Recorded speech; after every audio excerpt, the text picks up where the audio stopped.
ನೀವೆಲ್ಲರೂ ಸಾಯ್ತೀರಾ. ಇರೋದೊಂದೇ ಬದುಕು. ಏನ್ ಮಾಡ್ತೀರಾ? ಬದುಕು ನಮಗ್ ಬೇಕಾದಾಗ ಕಟ್ಕೊಂಡಿಲ್ಲ ಅಂದ್ರೆ ಅದಕ್ಕಿಂತ ಸಾವೇ ಮೇಲು. ಎರಡು ದಾರಿ ಇದೆ ಜೀವನದಲ್ಲಿ. ಒಂದು ಕರ್ಮದ ದಾರಿ, ಇನ್ನೊಂದು ಜ್ಞಾನದ ದಾರಿ. ನೀನು ನಮಗ್ ಕೆಲಸ ಮಾಡ್ತೀಯಾ ಅಂತ ಯಾರಿಗೂ ಹೇಳ್ಬಾರ್ದು. ಹಾಯ್ ಹಲೋ ಎಲ್ರಿಗೂ ನಮಸ್ಕಾರ. ನೀವು ನೋಡ್ತಿದ್ರೆ SS TV. ನಾನು ಅಶ್ವಿನಿ. ಕೆಂಡ ಸಿನಿಮಾ ತಂಡ ನಮ್ಮ ಜೊತೆ ಇದೆ, ಬನ್ನಿ ಅವ್ರನ್ನ ಮಾತಾಡ್ಸೋಣ. Hi sir. ನಮಸ್ತೆ. ಹೇಗಿದ್ದೀರಾ? ಚೆನ್ನಾಗಿದ್ದೀವಿ. ನಿಮ್ಮ ಸಿನಿಮಾ ಇವಾಗ ರಿಲೀಸಿಗೆ ರೆಡಿ ಇದೆ. ಕೆಂಡ ಸಿನಿಮಾ, ಅದರಲ್ಲಿ ನಿಮ್ಮ ಪಾತ್ರ ಏನು? ನಾನು ಕೇಶವನ್ ಪಾತ್ರದಲ್ಲಿ ಅಭಿನಯಿಸಿದ್ದೀನಿ. ಕೇಶವ ನೀವು ಸಿನಿಮಾಲ್ ಕಂಡುಬಂದಂತೆ ಮೊದಲನೇ ಭಾಗದಲ್ಲಿ ಕಾರ್ಖಾನೆಯಲ್ಲಿ ಕಾರ್ಮಿಕನಾಗಿರ್ತಾನೆ. ಮೆಲ್ಟಿಂಗು, ಫೌಂಡ್ರಿ ಆ್ಯಂಡ್ ಫೋರ್ಜಲ್ಲಿ ಕೆಲಸ ಮಾಡ್ತಾ ಇರ್ತಾನೆ. ಆದರೆ ಈ ಥರ ಹುಡುಗರು ಏರಿಯಾದಲ್ಲಿ ಗುಂಪು ಸೇರಿ ಅವ್ರ ಜೊತೆ ಸೇರಿ ಬೇರೆ ಏನೋ ಒಂದು ಆಫರ್ ಸಿಕ್ತಾಗ ಅದನ್ನು ತಗೊಂಡೋಗಿ ಜೀವನದಲ್ಲಿ ಆಗುವಂಥ ಟ್ವಿಸ್ಟು ನನ್ನ ಪಾತ್ರ. ಅದರಲ್ಲಿ ಮೇನ್ ಪಾತ್ರನ ನೀವು ನಿಭಾಯಿಸ್ತಾ ಇದ್ದೀರಿ ಕೆಂಡದಲ್ಲಿ. ಹೌದು. ಸರ್ ನೀವು? ನನ್ನ ಹೆಸರು ಸತೀಶ್ ಅಂತ. ನಾನು ಲೊಕೇಶನ್ ಪಾತ್ರ ಮಾಡ್ತೀನಿ. ಸೊ ಈ ಲೊಕೇಶನ್ ಪಾತ್ರ ಹೇಗಂದರೆ ಆಲ್ಮೋಸ್ಟ್ ಜಗತ್ತಲ್ಲಿ ಎಲ್ಲಾದರೂ ತುಂಬ ಅದ್ಭುತವಾದ ಪಾತ್ರ, ಏನಾದರೂ ಇಷ್ಟ ಆಗುವಂಥ ಪಾತ್ರ. ಯಾವ ಥರ ಇರ್ಬೋದು ಸ್ವಲ್ಪ ಹಿಂಟ್ ಕೊಡೋದಾದರೆ?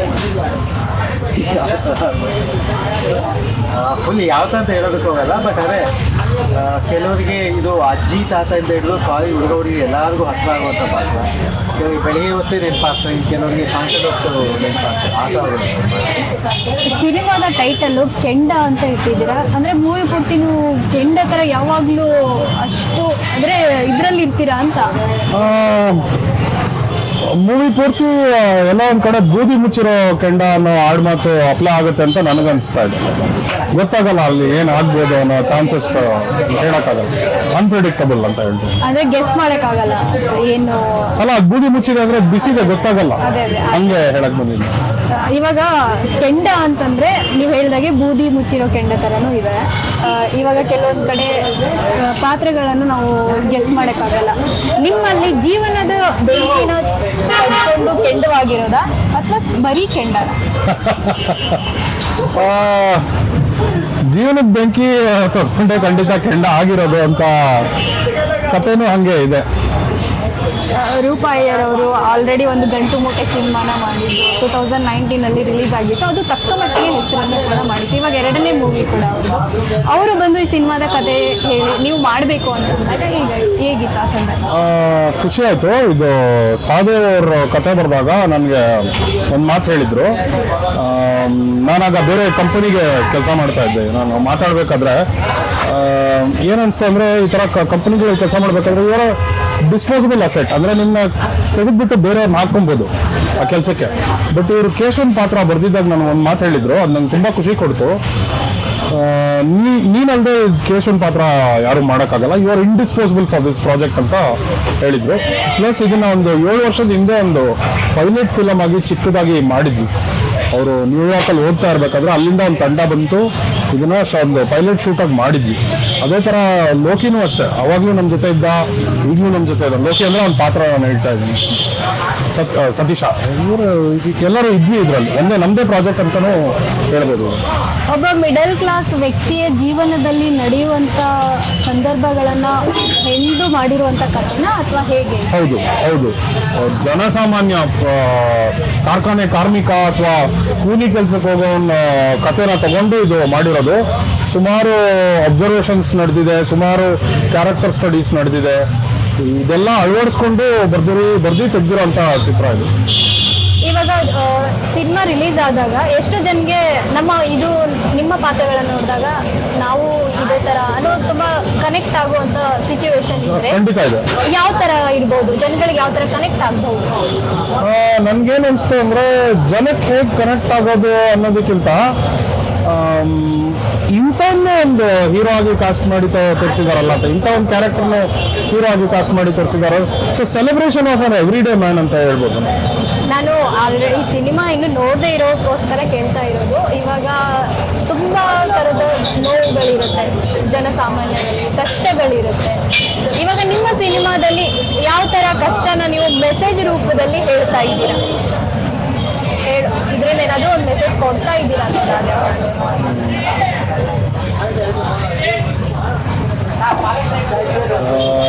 ಎಷ್ಟೋ ಕಡೆ ಕೇಶವ ಕೆಲ್ಸಕ್ಕೆ ಹೋಗ್ತಾನೆ. ಎಕ್ಸಾಂಪಲ್ ಹೇಗಂದ್ರೆ ಇಲ್ಲಿ ಇವಾಗ ಕೆಲಸ ಮಾಡ್ತಿದ್ದಾರೆ, ಇವ್ರ ಕಥೆನೇ ಅಲ್ಲ ಆಗಿರೋದು. ನೋಡಿ ಏನೇ ಇವಾಗ ಇಲ್ಲಿ ಕೆಲಸ ಮಾಡ್ತಿದ್ದಾರೆ, ಇಲ್ಲಿ ಒಂದು ಇನ್ಕಮ್ ಬರ್ತಾ ಇರುತ್ತೆ, ಬಟ್ ಅದ್ರ ಜೊತೆಗೆ ಅವ್ರು ಇನ್ನೂ ಏನೋ ಮಾಡ್ಬೇಕನ್ಸುತ್ತೆ. ಅವ್ರ ಆಸೆಗಳು ಏನೋ ಬೇರೆ ಇರುತ್ತೆ, ಯಾವುದೋ ನೋಡಿ ಅಟ್ರಾಕ್ಟ್ ಆಗ್ತದೆ. ಸೊ ಅವ್ರ ಜೊತೆ ಸೇರಿಕೊಂಡು ಕೆಲವೊಂದೆಲ್ಲ ಏನೋ ಮಾಡ್ಬೇಕಂತೇಳಿ. ಸೊ ಒಬ್ಬ ಮನುಷ್ಯ ಒಂದು ಕೆಲಸ ಮಾಡೋ ಅದರಲ್ಲೇ ಇರೋದಿಲ್ಲ, ಅವ್ನು ಯಾವಾಗಲೂ ಇನ್ನೊಂದು ನೋಡ್ತಾ ಇರ್ತಾನೆ, ಇನ್ನೊಂದು ಏನೋ. ಅದೇ ಪ್ರತಿಯೊಬ್ಬರ ಮನುಷ್ಯನಲ್ಲಿ ಇರುತ್ತೆ. ಇವಾಗ ಇವರೇ ಇರ್ತಾರೆ, ಇವಾಗ ಸಾಫ್ಟ್ವೇರ್ ಇಂಜಿನಿಯರ್ ತಗೊಂಡ್ರು ಅವಾಗೆಲ್ಲ ಚೆನ್ನಾಗಿದೆ, ನಾವು ಕಾಲ ತಿರುಗಾಡ್ತಾರೆ, ಕೆಲಸ ಎಲ್ಲ ಚೆನ್ನಾಗಿ ಮಾಡಿದ್ರು ನಾವು ಇನ್ನೂ ಏನೋ ಮಾಡಬೇಕು ಅನ್ನೋ ಆಸೆ ಇರುತ್ತೆ. ಏನೇನೋ ಅದು ಎಲ್ಲರಿಗೂ ಇರುತ್ತೆ.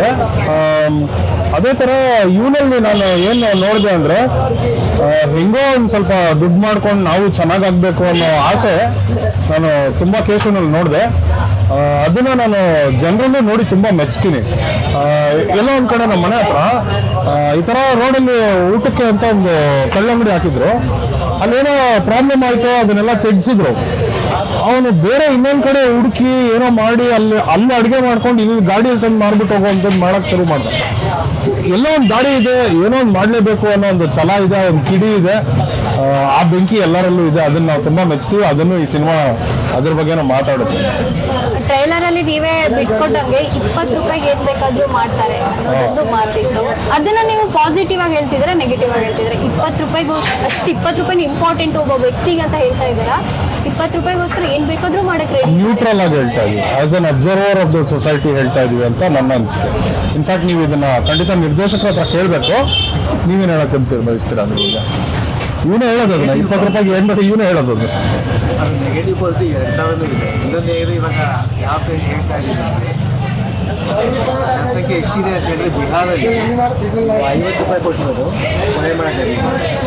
ಇದು ಅದು ಡೈಲಾಗ್ ಅಂತ ರಿಯಲ್ ಆಗಂತ ಅದು ಇನ್ನೊಂದು ಏನು ಸಿಚುವೇಶನ್. 20 ರೂಪಾಯಿ 10 ರೂಪಾಯಿ ಕಿಲೋ ಎಲ್ಲ ಬಂದ 20 ರೂಪಾಯಿ ಒಂದು ಹೊಟ್ಟೆ ತುಂಬುತ್ತಲ್ಲ, ಅದಕ್ಕೋಸ್ಕರ ಏನು ಬೇಕಾ ಮಾಡಿ ಇರ್ತಾರೆ.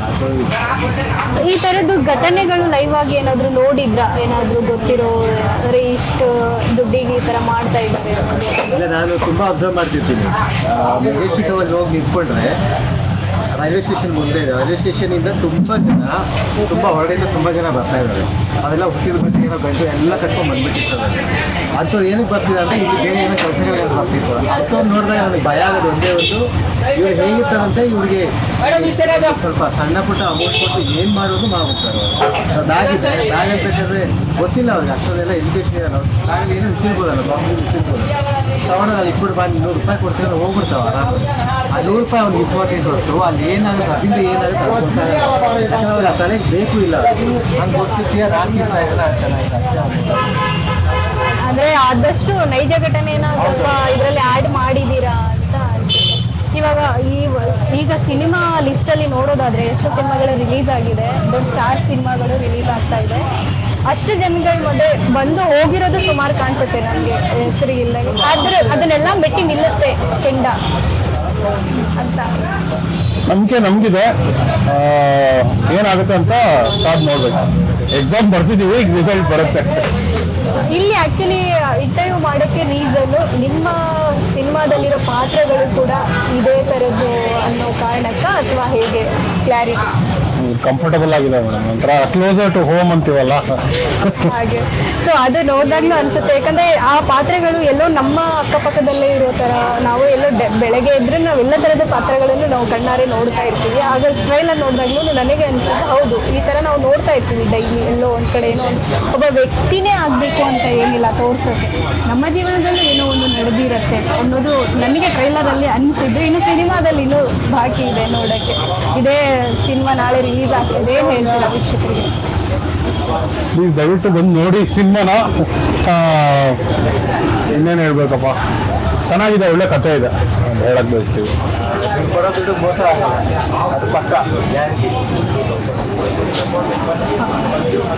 ನಾಳೆ ಸಿನಿಮಾ ಫೈನಲಿ ರಿಲೀಸಿಗೆ ರೆಡಿ ಇದೆ. ನಿಮ್ಮ Thank you very much. ನಿಮಗೂ all the best sir. Thank you. SS TV cinema ಜಗತ್ತಿನ ಕ್ಷಣ ಕ್ಷಣದ ಸುದ್ದಿಯೊಂದಿಗೆ.